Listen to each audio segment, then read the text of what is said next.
100కు పైగా దీర్ఘకాలిక సమస్యలకు ఎటువంటి ఆపరేషన్ దుష్ప్రభావాలు లేకుండా హోమియోపతి చికిత్స.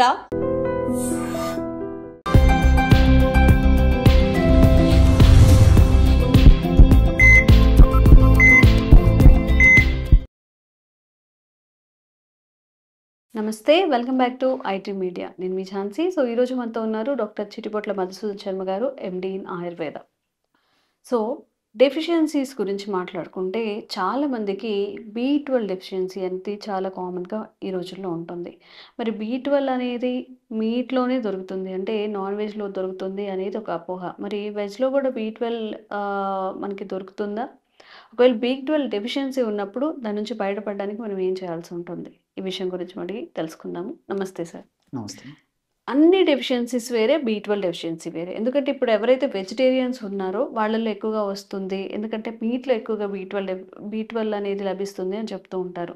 సో దీంట్లో ఎంత వాస్తవం ఉంది? ఒకవేళ B12 డెఫిషియన్సీ ఉన్న వాళ్ళు ఎలాంటి ఆహార పదార్థాన్ని తినాల్సి ఉంటుంది? B12 డెఫిషియన్సీ చాలా మందిలో కలుగుతుంది. మీరు చెప్పినది వాస్తవ సత్యం అమ్మా. నిజంగా చెప్పాలంటే B12 మన బాడీలోనే తయారవుతుంది. చాలా మంది తెలియదమ్మా. సో ప్రేగులో ఉన్నటువంటి గట్ బ్యాక్టీరియా నుంచి B12 ప్రొడ్యూస్ అవుతూ ఉంటుంది. సో మనం తీసుకునేటువంటి ఆహార విధి విధానాలు సరిగ్గా లేకపోవడం చేత, అదేవిధంగా మరి సరైనటువంటి వ్యాయామాలు చేయలేకపోవడం చేత, జీర్ణాశయాన్ని జీర్ణ వ్యవస్థను పటిష్టంగా ఉంచుకోలేకపోవడం చేత, ప్రేగుల్లో మంచి బ్యాక్టీరియా సరిగ్గా లేకపోవడం చేత, ఇలాంటి అనేక రకాల కారణాల చేత ఉన్నటువంటి మంచి బ్యాక్టీరియా కూడా ఎంత మన బాడీకి అవసరమో అంత B12ను ప్రొడ్యూస్ చేయలేకపోవడం చేత ఈ సమస్యలు కలుగుతున్నాయమ్మా. నిజంగా B12 విటమిన్ చాలా చాలా అవసరం. సో అందుకే దీన్ని న్యూరో విటమిన్ అని చెప్పి చెప్తుంటారమ్మా. తెలివితేటలకి, మేధాశక్తికి, బ్రెయిన్ సెల్స్ బాగా పనిచేసేందుకు, నరాల చైతన్యవంతంగా, నరాలు సమర్థవంతంగా పనిచేసేందుకు, రక్తం ఉత్పత్తి అయ్యేందుకు, ఇలా ఒకటేమిటమ్మా అనేక రకాలైనటువంటి శరీరంలో జరిగేటువంటి అనేక కర్తవ్యాలకి B12 చాలా చాలా అవసరం. అందుకే దీన్ని న్యూరో విటమిన్ అనేటువంటి పేరుతో పిలుస్తుంటారు అనమాట. సో ఈ B12 లోపం ఉన్నప్పుడు మరి అనేక రకాల ఇబ్బందులు ఎదురుతాయి. అంటే కంటికి సంబంధించినటువంటి జబ్బులు వస్తుంటాయి, మెదడుకు సంబంధించినటువంటి జ్ఞాపక శక్తి తగ్గడము, మతిమరుపు, ఇలాంటి జబ్బులు వచ్చేటువంటి పరిస్థితి ఏర్పడుతుంది. అదేవిధంగా ఇంతకుముందు చెప్పినట్టు కంటి చూపు సంబంధించి కళ్ళు చూపు మందగించడం ఇలాంటివి కలుగుతాయి. ముక్కు వాసన చూసేటువంటి శక్తి తగ్గిపోవడము, నాలుక రుచి చూసేటువంటి శక్తి తగ్గిపోవడము, అదేవిధంగా ఆహారంలో తినాలంటే ఆసక్తి లేకపోవడము, తీసుకునేటువంటి ఆహారం జీర్ణం కాకపోయేటువంటి పరిస్థితి ఏర్పడము, వాంతి వచ్చినడము, చెవులకు సంబంధించినటువంటి సమస్యలు రావడము, అదేవిధంగా నరాలకు సంబంధించినటువంటి సమస్యలు అంటే ఈ కాళ్ళ మంటలు, తర్వాత కాళ్ళు తిమ్మిర్లు ఉండడము, చేతుల మంటలు, చేతులు తిమ్మిర్లు ఉండడము, తర్వాత నోట్లో పూత, తరచుగా కొంతమంది నోట్లో గుల్లలు వేస్తుంటాయమ్మా. ఈ విధంగా ఉండడము, ఆకలి సరిగ్గా లేకపోవడము, విరేచనం సరిగ్గా కాకపోవడము, కొంతమందికి ఎక్కువ సార్లు విరేచనం అవుతుండడము, నీరసము, నిస్త్రాణ, బలహీనత, కాళ్ళు చేతులు నొప్పులు, పిక్కల నొప్పులు, ఎప్పుడు నిద్రపోవడం అనిపించడము, తర్వాత ఏ పని మీద ఏకాగ్రత లేకపోవడము, ఒకటేమిటమ్మా 1,00,000 లక్షణాలు ఈ యొక్క సమస్యలు కలిగేందుకు అవకాశం ఉంటుంటుంది అనమాట. సో అన్ని లక్షణాలు అందరిలో కలగాలని లేదు, కానీ B12 లోపం ఉంటుంటాలో మరి ఎక్కువ మందిలో ఈ యొక్క లక్షణాలు కొన్ని కానీ అన్ని కానీ ఉండేటువంటి పరిస్థితి ఏర్పడుతుంది. చర్మం మొద్దుబారిపోవడము చెప్తే చాలా చాలా ఉందమ్మా దీనికి సంబంధించినది. అదేవిధంగా సంతానానికి సంబంధించినటువంటి కొన్ని ఇబ్బందులు ఎదుర్కోవడము, అదేవిధంగా శృంగారానికి సంబంధించినటువంటి కొన్ని సామర్థ్యాలు తగ్గిపోవడం, ఇలాంటి అనేక రకాల ఇబ్బందులు కూడా ఈ B12 లోపం వల్ల కలుగుతున్నాయమ్మా. అసలు B12 లోపం ఎందువల్ల కలుగుతుంది అని చెప్పేసి మనం ఆలోచన చేసినట్లయితే 3 ప్రధానమైన కారణాలు. పోషకాహార లోపం ప్రధానమైన కారణం. అంటే మనం తీసుకునే ఆహారంలో పోషకభరితమైన ఆహారం తీసుకోకపోవడం కూడా ఒక ప్రధానమైన కారణం. రెండవది ఏమంటే అలవాట్లు. ఈ మధ్య కాలంలో మరి ఫ్యాషన్ కోసము, మానసిక ఒత్తిడి తగ్గించేందుకోసము, మరి సొసైటీలో హోదా కోసము, కారణాలు ఏదైనప్పటికీ ఆల్కహాల్ సేవన విపరీతంగా మితిమీరి విపరీతంగా సేవించడం మొదలైపోయిందమ్మా. సో ఆ స్టేటస్ కోసము ఏదైనా కానివ్వండి. సో ఎక్కువగా ఆల్కహాల్ సేవించడం వల్ల కూడా ఈ B12 లోపం వచ్చేటువంటి పరిస్థితి ఏర్పడుతుంది దాని యొక్క ప్రభావం చేత. అదేవిధంగా మూడవది వచ్చేసి కొన్ని యొక్క మందుల ప్రభావం. ఆధునిక కృత్రిమ రసాయన ఔషధాలు తప్పని పరిస్థితుల్లో మరి వాడవలసి వచ్చినప్పుడు ఆ యొక్క ఔషధాల ప్రభావం చేత, ఆ యొక్క ఔషధాల యొక్క సైడ్ ఎఫెక్ట్స్ లో భాగంగా B12 లోపం వస్తుంది. ఉదాహరణకు షుగర్ అంటే ప్రపంచంలోనే ఇంచుమించు మనం అగ్రస్థానంలో ఉన్నాం. భారతదేశంగా చెప్పవలసిన ప్రత్యేకత లేదు. మరి ఇలాంటి పరిస్థితుల్లో ఈ షుగర్ వ్యాధిగ్రస్తుల్లో సర్వసాధారణంగా ఎక్కువ శాతం మందిలో ఎక్కువ శాతం వైద్యులు కూడా మెట్ఫార్మిన్ అనేటువంటి ఔషధాన్ని సిఫారసు చేస్తుంటారు అనమాట. ఎందుకంటే చాలా చక్కగా పనిచేస్తుంది, సైడ్ ఎఫెక్ట్స్ తక్కువ, బెనిఫిట్స్ ఎక్కువ ఉంటాయనేటువంటి ఉద్దేశంతో మెట్ఫార్మిన్ అనేటువంటి ఔషధాన్ని వాడుతుంటారు. ఎక్కువ కాలం పాటు మెట్ఫార్మిన్ అనేటువంటి ఔషధాన్ని మధుమేహం వ్యాధి లేదా షుగర్ వ్యాధి లేదా చక్కెర వ్యాధి నియంత్రణకి వాడుకోవడం వల్ల B12 డెఫిషియన్సీ వచ్చేస్తుంటుంది అనమాట. సో ఈ కారణాల వల్ల సర్వసాధారణంగా B12 లోపం వస్తూ ఉంటుంది. సో ఈ B12 లోపం వచ్చినప్పుడు మీరు అన్నట్లు చాలా మంది ఏం చేస్తారంటే నాన్ వెజిటేరియన్ ఫుడ్ తీసుకోవడం వల్ల B12 లోపం ఉండదు, రాదు అని చెప్పి చెప్తుంటారు. మరి ఈ రోజుల్లో మరి 100 మందిని B12 లోపం ఉండడం గమనించినట్లయితే 100 మందిలో కూడా దాదాపు 70% 20% మంది నాన్ వెజిటేరియన్ తీసుకునేటువంటి వాళ్ళే. మరి వాళ్ళకు రాకుండా ఉండాలి కదమ్మా. రోజు తీసుకునే వాళ్ళు కొంతమంది ఉంటారు, వారంలో ఒకసారి తీసుకునే వాళ్ళు కొంతమంది ఉంటారు. ఏది ఏమైనప్పటికీ మరి నాన్ వెజిటేరియన్ తీసుకునేటువంటి వాళ్ళలో కూడా B12 లోపం వస్తూ ఉంది. సో నేను ఇంతకుముందే చెప్పినట్టు గట్ బ్యాక్టీరియా సమర్థవంతంగా లేకపోవడం చేతనే ఈ సమస్య కలుగుతుంది అనమాట.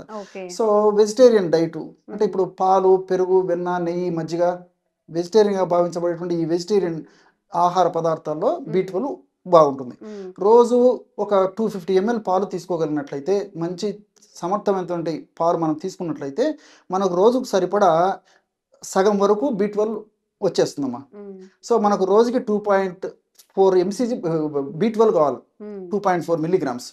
సో మనకు సగం B12 250 ml మంచి పాలు తాగడం వల్ల వస్తూ ఉంటుంది. అదేవిధంగా 250 ml పెరుగు తీసుకోవడం వల్ల వస్తూ ఉంటుంది. అది కాకుండా మరి నాన్ వెజిటేరియన్ అని చెప్పేసి కొంతమంది చెప్తుంటారు, వెజిటేరియన్ ఫుడ్ కొంతమంది చెప్తుంటారు. ఆ కాంట్రవర్సీకి మనం పోకుండా కోడి గుడ్డు రోజు ఒకటి తీసుకున్నట్లయితే మనకు కావాల్సినటువంటి B12 పావు భాగం 25% B12 దాని నుంచి ఉండదు. మరి నాన్ వెజిటేరియన్ ఫుడ్ తీసుకోమని చెప్పేసి సిఫారసు చేయాలంటే కొంతమంది వైద్యులు కూడా వెనకాడేటువంటి పరిస్థితి. కారణం ఏంటంటే ఈ నాన్ వెజిటేరియన్ వల్ల B12 లోపము ఒకవేళ భర్తీ చేయగలిగినప్పటికీ దానివల్ల అనేక రకాల ఇబ్బందులు కూడా ఉన్నాయి. సో నాన్ వెజిటేరియన్ ఫుడ్ లో ఫ్యాట్ కంటెంట్ ఎక్కువ ఉంటుంది, ఫైబర్ ఉండదు. సో దీనివల్ల కొలెస్ట్రాల్ సమస్యలు, గుండె జబ్బులు, రక్తనాళాలకు సంబంధించినటువంటి సమస్యలు, మరి వెయిట్ వచ్చేటువంటి పరిస్థితి, షుగర్ వచ్చేటువంటి పరిస్థితి, ఇలా రకరకాల ప్రాబ్లమ్స్ వస్తుంటాయి. కాబట్టి మరి వైద్యులు కూడా తప్పనిసరి పరిస్థితిలోనే కొద్ది గొప్ప నాన్ వెజిటేరియన్ ఫుడ్ తీసుకోమని చెప్తారు. దీనికి ప్రత్యామ్నాయంగా మరి టాబ్లెట్స్ కానీ లేకపోతే సిరప్స్ కానీ ఇంజెక్షన్స్ కానీ సూచిస్తుంటారమ్మా. సో కాబట్టి అంటే ఈ పద్ధతిలో మరి నాకు డ్రై నట్స్లో కొద్ది గొప్ప ఈ B12 ఉంటుంది. అదేవిధంగా కొన్ని రకాల నేను చెప్పినటువంటి పదార్థాల్లో పాలు, పెరుగు, వెన్న, నెయ్యి, మజ్జిగ ఇలాంటి వాటిలో B12 ఉంటుంది. కానీ తగినంత ఉండదు. ఇంకోటి ఏంటంటే స్వచ్ఛమైన పాలు దొరకడం కద్దయిపోయింది, స్వచ్ఛమైన పెరుగు తీసుకోలేకపోతున్నాం. ఈవెన్ మంచి పాలు ప్రస్తుతం దొరికేటువంటి పాలు, వెన్న, నెయ్యి ఇలాంటివి ఎక్కువ తీసుకోవాలన్నా ఇవి కూడా మళ్ళీ గుండె జబ్బులకు కారణం అవుతుంది. ఎక్కువ శాతం తీసుకోవడం వల్ల కొలెస్ట్రాల్ పెరగడం, గుండె జబ్బులు రావడం, రక్తనాళాలకు సంబంధించిన సమస్యలు రావడం ఒకటేమిటమ్మా. సో అది భయపడుతున్నారు.